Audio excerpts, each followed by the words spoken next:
Kolejna rozmowa w dniu z Republiką. Jacek Wrona, ekspert do spraw bezpieczeństwa, był oficer Centralnego Biura Śledczego. Dzień dobry.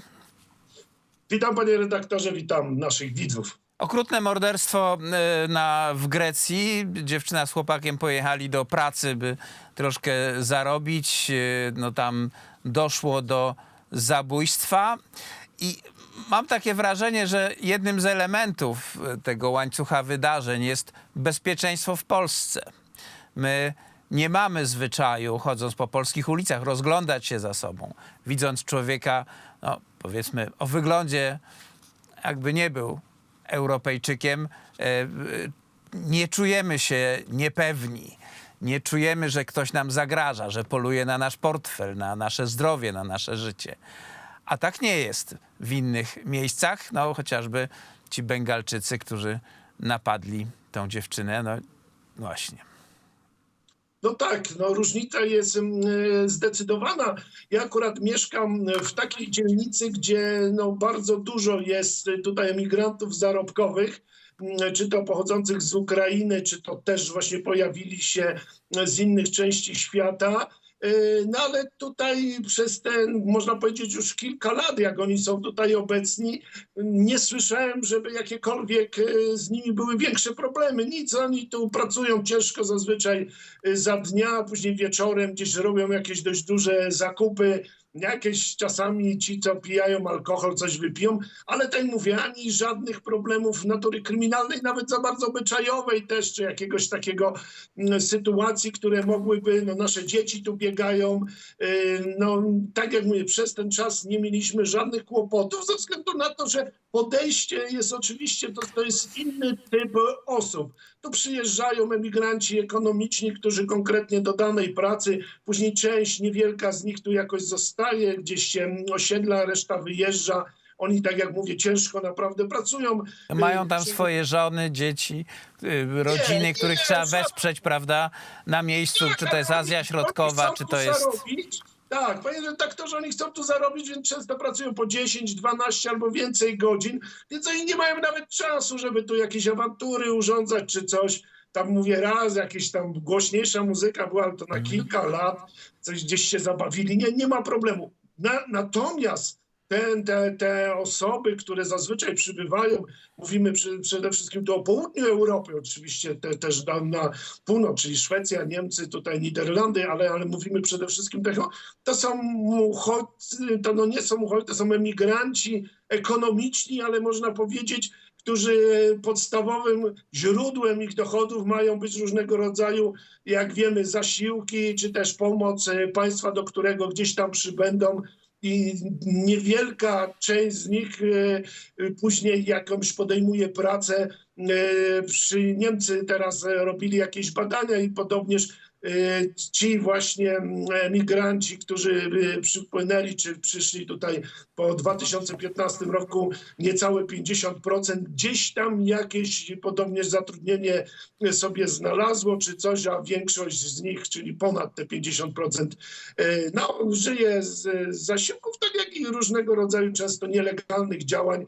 Mamy te klany, które zajmują się handlem ludźmi, narkotykami, bronią. Potem te klany walczą. Mieliśmy ostatnio na ulicach niemieckich miast takie walki. No to teraz pytanie, bo czy możemy być jako Polacy mądrzy przed szkodą? No jesteśmy, ponieważ bardzo szybko na realne zagrożenie postawiliśmy bardzo skuteczną zaporę na części granicy z Białorusią. Teraz kończymy drugą na części granicy tutaj z obwodem królewieckim. I to ona w dużej części pomogła tą sytuację tutaj nam opanować, bo jeszcze niedawno widzieliśmy te sceny, gdzie ta koncentrina była atakowana przez dziesiątki, setki, a nawet tysiące właśnie tych nachodźców kierowanych w ramach operacji Śluza przez służby tu sowieckie, mówię sowieckie, bo to jest jedno i to samo, i białoruskie.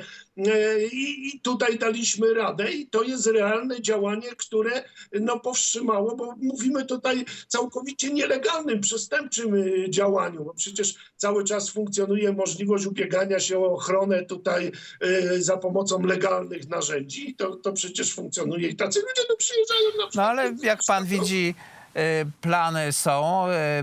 Ta kwestia jest kwestią wyborczą. Ja przynajmniej tak rozumiem naciski, czy to rządu Szwecji, czy rządu Niemiec, czy Włoch i Grecji, by jakoś tą sprawę rozwiązać. Rozwiązać ich tak, żeby to towarzystwo pojechało tam, skąd przyszło, nie można. No więc trzeba ich przerzucić najlepiej do wschodniej Europy, no, gdzie ciągle jest bezpiecznie, ale powinno przestać, bo jakiś standard europejski obowiązuje i sytuacja, w której może pan sobie jechać w metrze, w którym nikt się nie rozbiera, nikt nie wrzeszczy, nikt nie, że tak powiem, robi pod siebie, no to jest nie do pomyślenia w europejskiej stolicy. No tak, tym bardziej, że panie redaktorze, gdyby faktycznie relokacja jakiejś tam liczby osób coś rozwiązała, dobra, można by gdzieś myśleć, ale przecież to nic nie rozwiązuje. Przyjdą następni. No przyjdą następnie, a poza tym ci, no co mamy tych ludzi na łańcuchu trzymać, czy w obozach koncentracyjnych? Dobrze, to są wolni ludzie, no oni wezmą i wyjadą z powrotem do Włoch, do Niemiec, do Niderlandów. No jak oni sobie wyobrażają? No przecież w naszych, nie tylko pod względem tego, wykonalne, ale z drugiej strony no, pod względem takim, no nie wiem, naszego honoru też narodowego. Ja bym nie chciał tych ludzi przetrzymywać, jeżeli nie popełnili przestępstwa, jeżeli nie popełnili jakichś tutaj zachowań tego, a zostaną przesłani, nazwijmy to legalnie przez... No jak mamy ich tu zatrzymać? Przynajmniej wrócą, no wrócą. A my w swoich zachowaniach, my w swoim honorze narodowym nie mamy takich zachowań, jak mają na Zachodzie na przykład. Więc tak jak mówię, nie rozwiązuje to w żaden sposób żadnego problemu. Co więcej, nasili, spowoduje różnego rodzaju problemy i społeczne, i kulturowe, i polityczne. Tak jak mówię, gdyby No i to właśnie o to chodzi, tego żebyśmy nie ma mieli te żadnego problemy. pomysłu. Nie, Unia Europejska i przywódca przede wszystkim Niemcy, no bo to wiadomo, że ta część Unii to są Niemcy, a nie tam żadna, przecież wiadomo, że żadna Portugalia, Malta, tam nie ma nic do gadania, tylko są Niemcy i oni chcą tutaj no, spowodować totalne zamieszanie, które będą próbowali później w różny sposób wykorzystać, a poza tym nie mają żadnych pomysłów. Bo to, mówię, to nie jest żaden pomysł. Jeżeli się nie da żadny pomysł, to się markuje właśnie tego i wskazuje się, no gdyby nie ci niedobrzy Polacy, to by było świetnie, wszystko by się wyjaśniło, ale niestety przez nich no, mamy taką sytuację, jaką mamy. Co oczywiście jest bzdurą, ale część tych elit lewackich po prostu no, w ten sposób myśli i w ten sposób tutaj... No i zobaczymy, tutaj ta postawa Polski została dostrzeżona, no tłumaczą nam, że możemy zwrócić się do komisji z prośbą, żeby jednak nas nie obciążali, ale nie chodzi o to, żebyśmy kogokolwiek prosili, tak? Oni po prostu nie mogą mieć tego prawa. Postawmy tutaj kropkę, chociaż tutaj proces zmian w Unii Europejskiej no, zaczął się przy współudziale Platformy Obywatelskiej jako części Europejskiej Partii Ludowej, ale zacznijmy od początków tego procesu. Serial Reset wiele wyjaśnia z wydarzeń, które działy się no, w tej chwili już 18 lat temu. Nawet mniej troszkę, bo jesteśmy 15 lat temu, w 2008 roku. Czy pana coś zaskoczyło w tym wczorajszej linii narracyjnej serialu Reset drugiego odcinka? Nie za bardzo, bo ja większość tych jakość dokumentów znałem i mniej więcej tą całą historię mniej lub bardziej. Ja się troszeczkę zacząłem śmiać, że po kolejnym odcinku ta nazwa przestaje, tytuł tego dokumentu Reset, on przestaje być no, w jakiś sposób sensowny, no bo Reset to jest stworzenie jakiejś, powiedzmy, wymazujemy te wcześniejsze uwarunkowania, tworzymy jakieś nowe warunki, no tutaj tutaj, my ustępujemy trochę, tutaj trochę ustępuje ten drugi kraj, w tym przypadku Rosja. No i wiemy sobie do tego, a to jest przecież, jaki to jest reset? To jest, no bardzo brzydko musiałbym się tu wyrazić, żeby nazwać, jaka była tutaj postawa naszych polityków i do czego doprowadziła. Tak naprawdę, panie redaktorze, to są takie rozważania, mówię, troszeczkę historyczne, troszeczkę możemy się o coś kłócić. Ja zawsze mówię, mamy już tą perspektywę czasową i ona okazała się, że wszystkie te działania podjęte właśnie i pokazywane w tym dokumencie doprowadziły do absolutnej katastrofy pod każdym względem.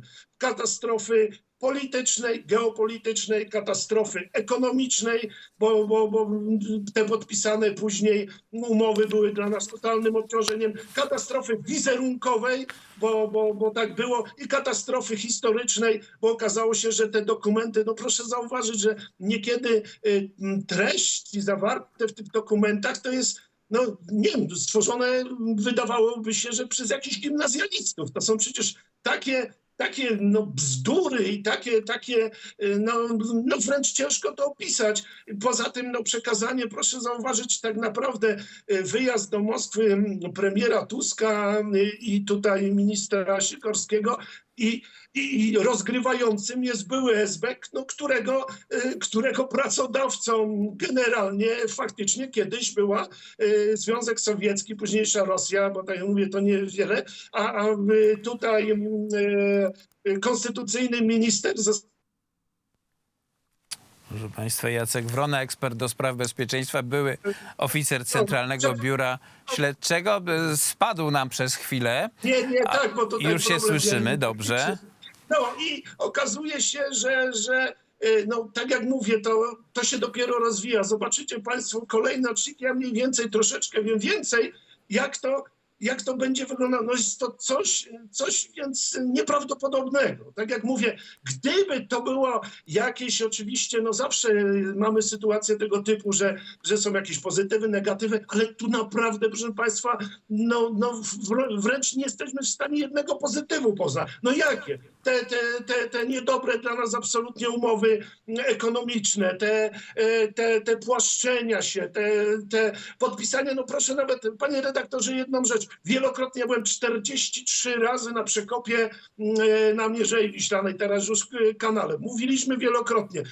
Jednym z punktów tam głównych tego niby resetu, tych dokumentów wiodących, planowych miało być uregulowanie właśnie sprawy dostępu Polaków do Zalewu Wiślanego. No i to się okazuje, że podpisany później przez pana Tuska dokument cofa nas jeszcze bardziej niż ten stalinowski. On był jeszcze gorszy, te wszystkie uwarunkowania, założenia były jeszcze gorsze niż te, które wymyślił, nazwijmy to, były podpisane, czy były uregulowane w jakiś tymczasowy sposób za czasów stalinowskich. To miał być reset? To miał być reset, że cofnęliśmy się nawet poza czasy stalinowskie? No to jest, to pokazuje... A co myśmy, bo to były ustępstwa, było ustępstwo w tej sprawie, było ustępstwo w sprawie renegocjacji Rosji z Unią Europejską i co myśmy dostali w zamian? No nic, to tego opóźnienie tarczy antyrakietowej, podpisywanie, nawet mocodawcy z Brukseli się złapali za głowę, jak były podpisywane umowy na przykład gazowe, które miały do 2045 obowiązać najdroższy gaz w Europie. My kupowaliśmy... Jeszcze na sam koniec pytanie, no bo to są informacje, które gdzieś były w mediach, no, w strefie wolnego słowa, w mediach, które kiedyś były opozycyjne, teraz wspierają realizację programu Zjednoczonej Prawicy. No, przynajmniej starają się obiektywnie oceniać to, co się dzieje na scenie politycznej, gospodarczej, społecznej w Polsce. I ten serial miał wczoraj około 2 milionów widzów. W zeszłym tygodniu zdaje się prawie 4. Będzie to łatwe do wyszukania źródło wiedzy, ale czy ono ma szansę przedostać się poza tą bańkę osób zainteresowanych polityką po stronie konserwatywnej?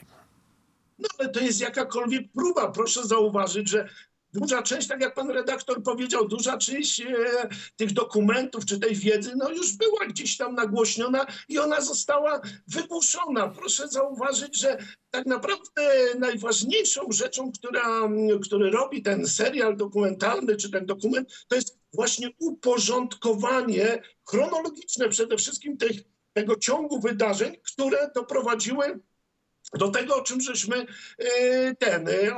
mówili, a tak naprawdę powiem, mnóstwo osób właśnie, które absolutnie by nie chciało o tym wiedzieć, no z czystej ciekawości ogląda. Oczywiście to jest stara zasada, nie, ja się wypowiem, aczkolwiek nie oglądałem albo oglądałem z dużym obrzydzeniem. Nie, proszę państwa, znam wiele osób po tej drugiej stronie, które bacznie to oglądają i może to nie będzie sytuacja, że coś tam się nagle, nie wiem, zmienią tutaj poglądy polityczne tego, ale to daje do myślenia, przynajmniej ta część ludzi, którzy jeszcze na tyle mają wolności, że są w stanie podejmować autonomiczne tutaj wybory, no po prostu zobaczy, bo no mówię, to ciężko jest zebrać, to jest największy problem, właśnie zebrać to chwała twórcom tego filmu, których no, wszystkich praktycznie znam i współpracuję, więc tym bardziej mi to przyjemność robi, że z takimi ludźmi obcuję, bo znam i profesora Cyckiewicza, no oczywiście Michała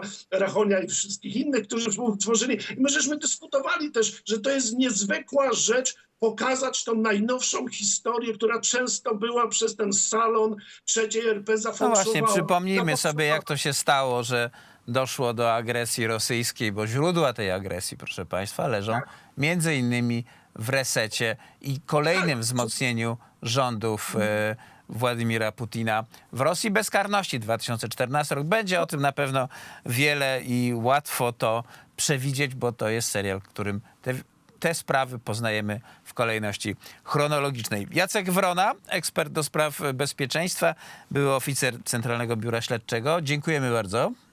Życzymy miłego dnia. Państwu również. Państwa prosimy o zostanie z nami, bo za chwilę serwis informacyjny, który przygotowuje Piotr Kieraga.